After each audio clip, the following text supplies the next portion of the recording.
Muito bem, estou aqui para contar fofocas do passado.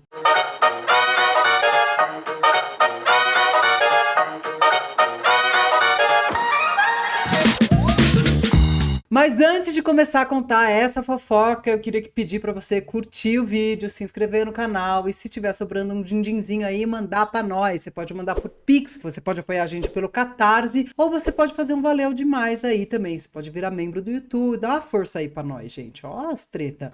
Porque assim, essa história que eu vou contar é uma história cheia de treta, de família, de assassinato de parente. Se você assistir esse vídeo e o da fofoca dos labidácidas, eles explicam, eles cobrem grande parte dos mitos que estão nas tragédias gregas, que aliás tem vídeo sobre a tragédia grega também. Tudo a pedido de vocês, é conteúdo de qualidade. Apoia nós aí, né?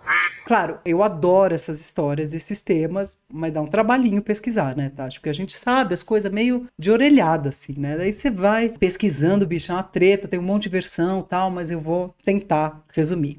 A Maldição dos Átridas é uma história que envolve personagens que são bem conhecidos da gente, porque os dois deles são bem centrais na Guerra de Troia. Um já citado muitas vezes aqui, o Agamenon e o seu irmão Menelau. Mas claro que essa história começa um pouco antes e vai até um pouco depois dessa geração deles aí. Na real, tudo começa com esse cara chamado Tântalo, que era um rei na região antigamente, assim, antigamente até para isso aí, da região norte da Península Anatólica, onde na época clássica ficavam duas regiões que eram conhecidas por Lídia e Frígia. Aí alguns desses descendentes desse Tântalo, segundo a lenda, migraram para a Grécia e se estabeleceram numa península que recebeu o nome, inclusive, a homenagem a um deles, que é o Pélops. Tá? Tem a treta de porque o Pélops foi pra lá, eu não vou contar, porque senão eu nunca mais paro de contar isso. Eu estou falando, claro, da península do Peloponeso, que é famosa. Quem já passou um dia algum olho por alguma história de Grécia Antiga já ouviu falar do Peloponeso, porque até tem uma guerra bem famosa lá, a Guerra do Peloponeso. Tem uma coisa do Tântalo, posso contar rapidamente? Pode, Tati. O Tântalo, ele foi sentenciado a uma punição para depois da morte dele. Ele foi lançado lá naquela região chamada Tártaro, e a punição dele é ele sofrer fome e sede constantes, estando muito próximo da água e muito próximo de alimentos, que é uma árvore carregada de frutos e tal. Aí quando ele chegava perto da água, a água se afastava. Quando ele chegava perto dos ramos das árvores, os ramos se moviam para longe do alcance sob a força do vento. Então ele não conseguia nunca comer nem beber, mesmo estando próximo da comida e da bebida. A historinha do Tântalo. Tadinho. Pobrezinho, né? Esse que é o antepassado da fofoca, né? Esse é o pai da galera. O Pélops chega na região e ele cresce o zóio para uma mina chamada Hipodâmia, que era uma princesa, filha do rei Enômao, que era o rei da Élida, e esse cara, o Enômao, ele era filho do próprio deus Ares com uma das Pleiades, que é nome de estrela atualmente, mas eram as ninfas que tinha lá. O Enômao não queria que a filha dele, a Hipodâmia, casasse. E olha o plano do fofo para afastar os pretendentes. Ele estabeleceu que a mão da Hipodâmia seria o prêmio do vencedor de uma corrida de bigas contra ele. E quem não vencesse morria de um jeito fofíssimo. Ele decapitava e pendurava a cabeça na porta da casa dele. Quando Pélops chegou na história, já tinha 12 cabeças na porta do mundiço. Olha que desgraçado. Sabe por que ele era desgraçado? Porque ele era invencível. Porque ele tinha cavalos divinos, dados de presente do próprio pai dele, o Ares. Então ninguém vencia ele. Mas a Hipodâmia se apaixonou pelo Pélops e eles fazem um plano, eles subornam o cocheiro do rei, que chamava Mirtilo, aquela frutinha, o Mirtilo vai lá e sabota a biga do Enômao. Aí o Pélops vence. Os três, o casal e o cocheiro, eles tiveram que fugir e depois, por razões obscuras, eu não consegui encontrar isso, e é meio isso, né? Não sabemos porquê. O Pélops teve que matar o Mirtilo. Talvez porque o Mirtilo soubesse demais, não sei. Uma hipótese minha. Segundo algumas versões, foi esse cabra, na verdade esse fruta, Mirtilo, que lançou a maldição que marcaria a família daí em diante. Porque só dá merda. Mas como a gente vê, a merda já começou lá no Tântalo, né? Enfim.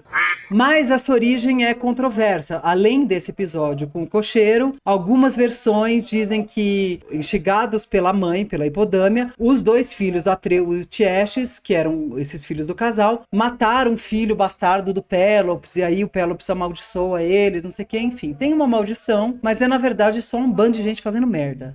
O Pélops e a Hipodame, então, se casam e eles tiveram vários filhos. Os mais importantes são esses que eu falei, o Atreu e o Tiestes. Inclusive chama maldição dos Átridas, porque são os descendentes do Atreu. Esses dois, eles ficaram muito famosos porque eles se odiavam. E eles fazem barbaridades. Eu acho muito impressionante, assim, porque eles fazem barbaridade, eles são os filhos da puta. Ah, é porque tem uma maldição, mas enfim. O Atreu, ele se casou com a Aerópe, que era a filha do rei Minos de Creta, sabe lá daquela história do touro, do labirinto, do minotauro, que é outra lenda aí. Não vou contar, gente, a gente nunca mais para de contar lenda, né? E eles tiveram 2 filhos, que é o Agamenon e o Menelau, que a gente já chega neles. Durante a disputa pelo trono de Micenas, o Tiestes, que ele é muito espertinho, ele propõe que o trono deveria ficar para quem tivesse um velo ou um velocino de ouro. Velocino, Tati, é o quê? É um chumaço. É a pele do carneiro. Do carneiro, né? Inclusive, isso vai dar, a busca pelo velocino de ouro vai dar uma epopeia chamada Os Argonautas. A história dos Argonautas é essa. E Micenas é o outro nome de Argos, né? De onde vem os Argonautas.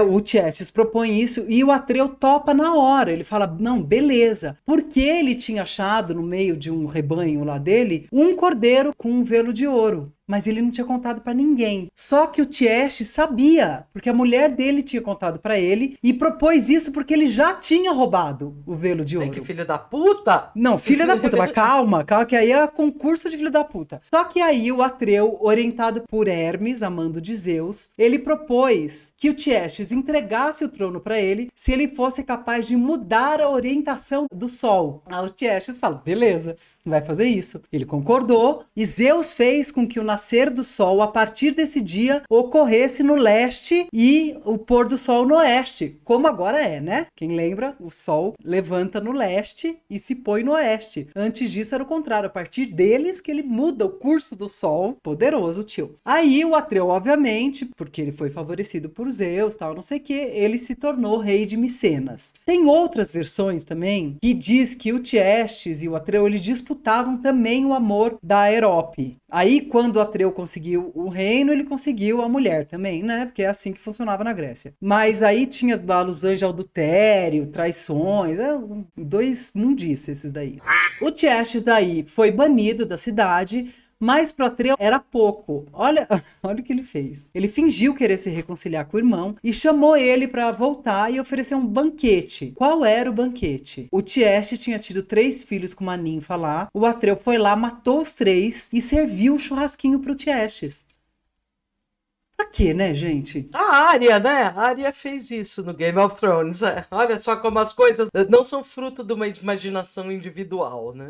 Aí o Tiestes foi embora de novo. Aí, de novo, fica muito confuso aqui, porque tem várias versões. Uma delas diz que o Tiestes, no exílio, se casou com a Pelopeia e teve um filho chamado Egisto. Depois essa Pelopeia casa com Atreu e cria o Egisto sem saber ou sem dizer que ele é o sobrinho. A outra versão é mais cabeluda, mas eu acho que é a mais consolidada, diz que o Tiestes, tendo consultado um oráculo e querendo a vingança dele, ele viola a sua própria filha, que a Pelopeia seria a filha dele, sem que ela conheça o violador, para que esse filho pudesse vingar ele no futuro. Aí o Atreu casa com a Pelopeia, que dá luz ao Egisto, devido ao estupro. Então, o Egisto foi criado pelo Atreu. Aí, quando o menino tá adulto, o Atreu envia ele para matar o Tiestes, e o Tiestes revela, não, na verdade eu sou seu pai, vê aí a espada que você tem, que a sua mãe, quando eu estuprei ela, ficou com a espada. Quando esclarece a paternidade, o Egisto volta e mata o Atreu, cumprindo assim o oráculo. Aí o Tiestes vira rei de Micenas. O Egisto é filho do Tiestes, mas foi criado como filho do Atreu, depois mata o Atreu e sobra para os outros 2 filhos mais velhos, que é o Agamenon e o Menelau.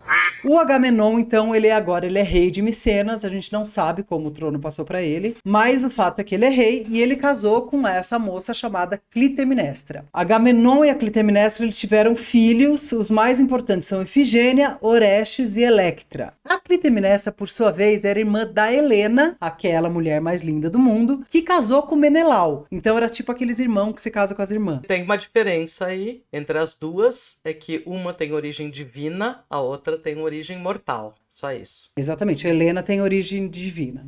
O que acontece? Tem toda a treta que vai desembocar na Guerra de Troia, aquela coisa do pomo da discórdia, o rapto ou a fuga da Helena, que é raptada do Menelau pelo Paris, e os brother indo lá guerrear com Troia por causa de uma mina. É isso, a Guerra de Troia se resume assim. Ela não era uma mina, era a mulher mais linda da Terra, né? Enfim, uma mina. Foi coisa. guerrear com uma xota.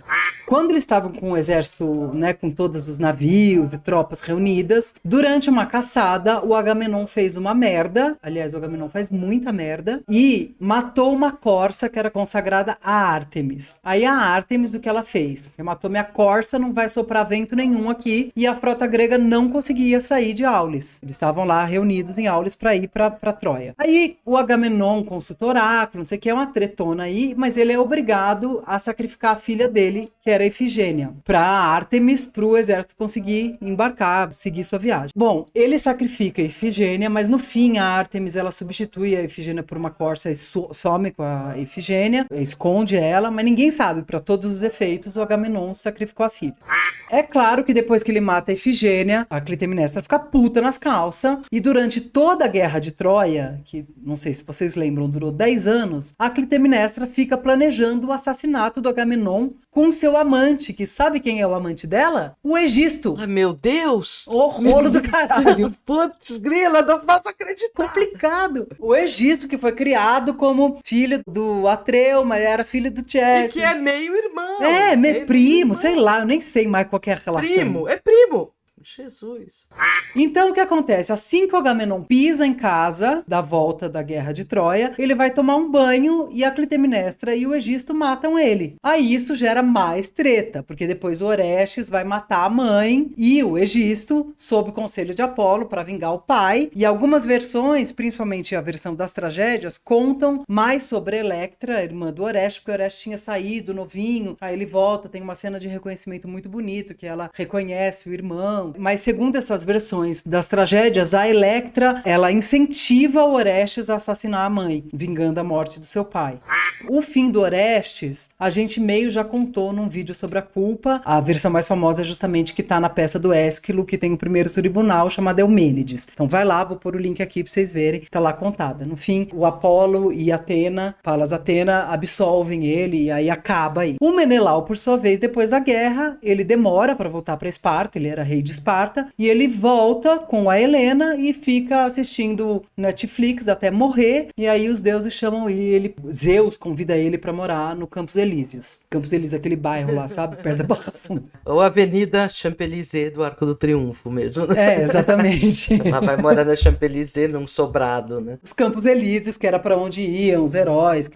Enfim, eu acho que isso é uma das coisas mais confusas que tem, porque é primo, irmão, eu não sei como isso tem tanto apelo que eu falo, ô bando de macho ridículo, mas enfim, é uma história muito bonita e muito fundante, como a Tati citou, quando você vê treta de irmão, essa é uma grande referência, quando você vê vingança de pai, de mãe, de não sei o que, até servir gente assada do pai pro filho, as referências estão aí, acho que é por isso que é tão interessante a gente saber dessas maldições todas. É isso, então se gostou desse vídeo, curte aí o canal, e é isso aí, seguimos!